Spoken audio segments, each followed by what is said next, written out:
చేయడానికి వచ్చా మమ్మీ. ఈ రోజు వేపకొండలో కూడా చాలా పెద్ద పండుగ అయితే జరుగుతుంది. వచ్చే దారిలో మాకు స్టేజ్లు కూడా అయితే కనిపించాయి. ఎప్పుడు లేని లోకేష్ కూడా మా కోసం మజ్జిగ బాటిల్ కూడా అయితే కొన్నాడు. డైలీ కూడా పల్లెటూరులో ఈవెంట్స్ చేస్తే చాలా బాగుంటది.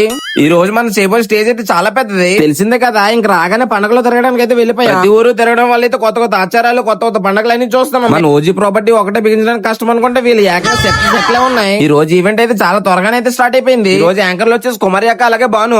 ఊళ్ళో ఉన్న ఏకైక 50 రూపాయలు సూపర్ ఫిగర్ రా. నా పేరు ముఖేష్. నేను ఒకే సంవత్సరం గుట్కా నమ్మలేను. ఇప్పుడు నాకు నోటి క్యాన్సర్ ఆపరేషన్ జరుగుతోంది.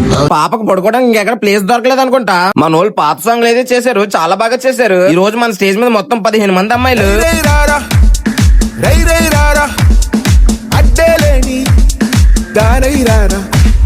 ఎందుకు పుడతారో కూడా తెలియదండి మనుషులు కొంతమంది.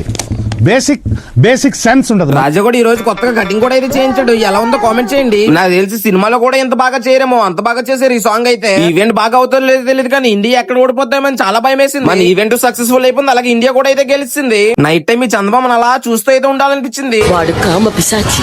నచ్చిన ఆడది కనపడితే విడిచిపెట్టేవాడే కాదు. ఈ మొహం చూద్దాం మొహం మీద గుడ్డేసుకుంది రాసి. మన అన్ని ఇచ్చిన ఎక్స్ప్రెషన్ కి అయితే ఏ సినిమా యాక్టర్ కూడా పనిచేయడు.